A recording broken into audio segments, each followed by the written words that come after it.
বাংলাদেশ স্বনামে প্রকাশ্যে রাজপথে লড়াই করেছে। প্রতিষ্ঠাকালে আমাদের দলের নাম ছিল ইসলামী শাসনতন্ত্র আন্দোলন। কারণ সেই 1987 সালেই আমাদের অনুধাবনে এটা ছিল যে সংবিধানে দেশ চলছে তা এই দেশের ইতিহাস, ঐতিহ্য ও বোধবিশ্বাসের সাথে সামঞ্জস্যপূর্ণ না।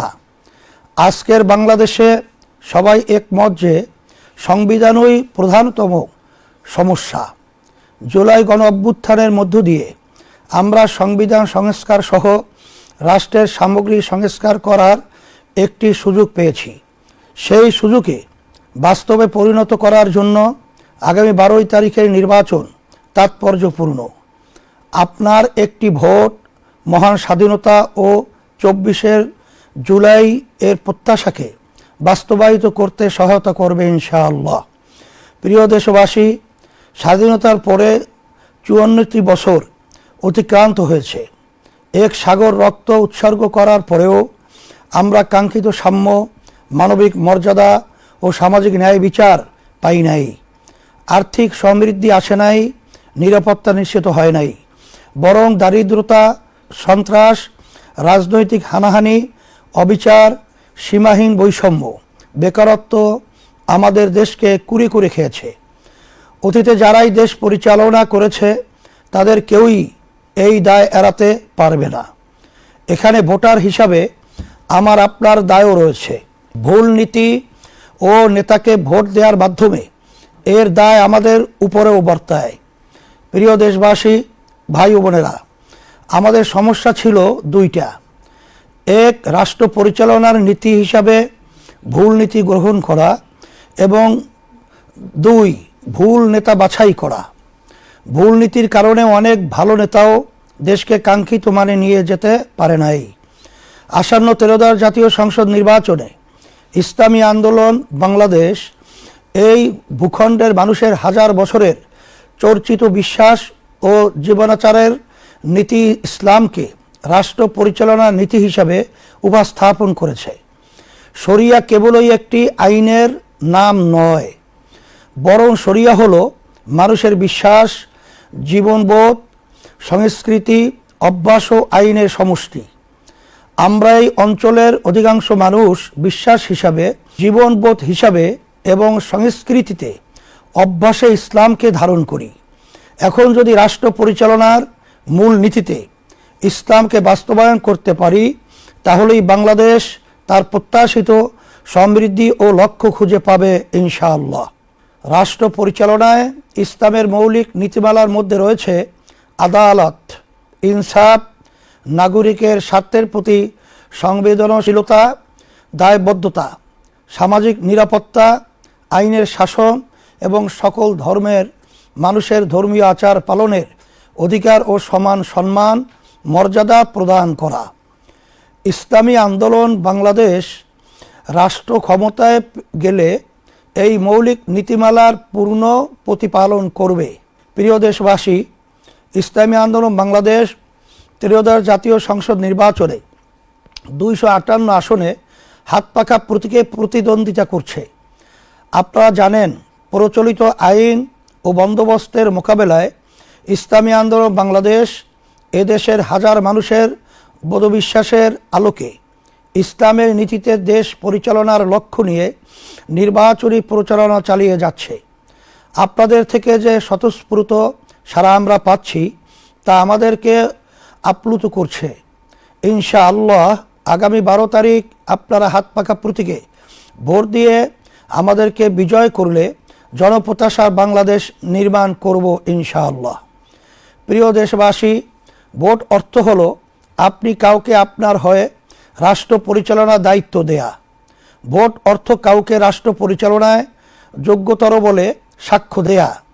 পবিত্র কোরআনে আল্লাহ তাআলা বলেন, মাইয়াশফা শাফাআতান হাসানাতান ইয়াকুল্লাহু নাসিবুম মিনহা ওয়া মাইয়াশফা শাফাআতান সাইয়্যাতান ইয়াকুল্লাহু কিফলুম মিনহা ওয়া কানাল্লাহু আলা কুল্লি শাইইন মুকিতা। যে ভালো সুপারিশ করবে তা থেকে তার জন্য একটি অংশ থাকবে, এবং যে মন্দ সুপারিশ করবে তার জন্য তা থেকে একটি অংশ থাকবে। সূরা আন-নিসা 85 নম্বর আয়াতে অর্থ খুবই স্পষ্ট। আপনি যদি ভোটের মাধ্যমে কোনো ভালো নীতি ও ব্যক্তির জন্য সুপারিশ করেন, তাহলে সেই ভালো নীতি ও ব্যক্তির কৃত ভালো কাজের নেকি আপনি পাবেন। আর যদি আপনি কোনো খারাপ নীতি ও ব্যক্তির জন্য সুপারিশ করেন, তাহলে সেই খারাপ নীতি ও ব্যক্তির করা অপরাধের পাপের ভাগ আপনার আমল নামাতেও যুক্ত হবে। কোনো দুর্নীতি, সন্ত্রাস ও টাকা পাচার না করেও কেবল ভুল জায়গায় ভোট দেওয়ার কারণে আপনার আমল নামায় দুর্নীতি ও সন্ত্রাসের পাপ যুক্ত হতে পারে। তাই ভোট প্রদান কেবল ইহকালীন বিষয় নয়, বরং একই সাথে একটি পরকালীন বিষয়ও বটে। তাই ভোট প্রদানে সতর্ক থাকতে হবে। প্রিয় দেশবাসী, ইসলামী আন্দোলন বাংলাদেশের ইশতিহার জাতির সাথে একটি প্রতিজ্ঞা। আল্লাহর রহমতে এবং আপনাদের সমর্থনে রাষ্ট্র ক্ষমতায় অধিষ্ঠিত হলে এই ইশতিহারের প্রতিটি ধারা বাস্তবায়নে ইসলামী আন্দোলন বাংলাদেশ দৃঢ় প্রতিজ্ঞ থাকবে ইনশাআল্লাহ। ইসলামী আন্দোলন বাংলাদেশের ইশতিহারের শিরোনাম রাখা হয়েছে জনপ্রত্যাশার ইশতিহার। ইশতিহারকে আমরা 3টি অধ্যায়ে উপস্থাপন করছি। রাষ্ট্র গঠনে আমাদের নীতিগত অবস্থান, রাষ্ট্র সংস্কারে আমাদের পরিকল্পনা, খাতভিত্তিক উন্নয়ন পরিকল্পনা এবং মৌলিক ইশতিহার। শিরোনামে 30টি বিষয় তুলে ধরা হয়েছে। প্রিয় দেশবাসী, রাষ্ট্র গঠনে আমরা নীতিগত 8 দফা ঘোষণা করেছি। রাষ্ট্র পরিচালনার সকল ক্ষেত্রে ইসলামের মৌলিক নীতিমালার পরিপালন, ইসলাম প্রচলিত অর্থে ধর্ম বলতে যা বোঝায় তার চেয়েও বিস্তৃত একটি ধারণা। বিশ্বাসের সমষ্টি ও ইবাদতের সাথে ইসলাম জীবন পরিচালনার সকল ক্ষেত্রে সুনির্দিষ্ট নীতিমালা ও নির্দেশনা দেয়। বিশেষ করে মানুষের সবচেয়ে বড় যৌথ প্রকল্প রাষ্ট্র ও শাসন সংক্রান্ত বিষয়ে ইসলামের নির্ধারিত, বিস্তৃত এবং বহু শতাব্দী চর্চিত রীতি নীতি ও বিধিমালা রয়েছে, যার আলোকে 1300 বছর মানব সভ্যতা শান্তি ও সমৃদ্ধির সাথে পরিচালিত হয়েছে। ক্ষমতার চর্চা ও হস্তান্তরে গণতান্ত্রিক পদ্ধতির অনুসরণ একটি ন্যায়ভিত্তিক, নিরাপদ, সুশাসিত ও সাম্যভিত্তিক বাংলাদেশ গড়ে তোলা হবে। শাসন ও রাষ্ট্র সংক্রান্ত ইসলামের ধারণায় ক্ষমতার চর্চা হয় না, বরং দায়িত্ব পালন এর মনোভাব প্রাধান্য বিস্তার করে। নাগরিকের সাথে শাসকের সম্পর্ক ক্ষমতার সম্পর্ক নয়, বরং দায়িত্বের সম্পর্ক বিরাজ করে। এই নীতিবোধ থেকে রাষ্ট্র পরিচালনা করা হবে এবং দায়িত্ব হস্তান্তরে আগ্রহী দৃষ্টিভঙ্গি পালন করা হবে। সকল ধর্ম ও ক্ষুদ্র নৃগোষ্ঠীর অধিকার সম্মান রক্ষায় প্রতিশ্রুতি ইসলামী আন্দোলন বাংলাদেশ দেশ, ধর্ম বা জাতি বিবেচনায় কাউকে সংখ্যালঘু বা সংখ্যাগুরু বিবেচনা করবে না। সকলের ধর্মীয় বিশ্বাস রক্ষা ও পালনের নিরাপদ ও উৎসব মুখর পরিবেশ নিশ্চিত করতে আমরা প্রতিজ্ঞাবদ্ধ। ক্ষুদ্র নৃগোষ্ঠীর ভাষা ও সংস্কৃতির প্রতি এক ধরনের হুমকি থাকায় তা রক্ষায় বিশেষ কর্মপরিকল্পনা নেওয়া হবে। পারস্পরিক সম্মান ও সহযোগিতামূলক বৈদেশিক সম্পর্ক ইসলাম প্রতিবেশীর সাথে আস্থার ও কল্যাণকামিতার সম্পর্ক গড়ার নির্দেশ দেয়। প্রতিবেশীর প্রতি শত্রুতামূলক আচরণ থেকে নিষেধ করে। ফলে ইসলামী আন্দোলন বাংলাদেশ ঘোষণা করছে যে বাংলাদেশ তার সকল প্রতিবেশী ও বিশ্বের অপরাপর রাষ্ট্রের সাথে পারস্পরিক সম্মান ও সহযোগিতার সম্পর্ক গড়ে তুলবে।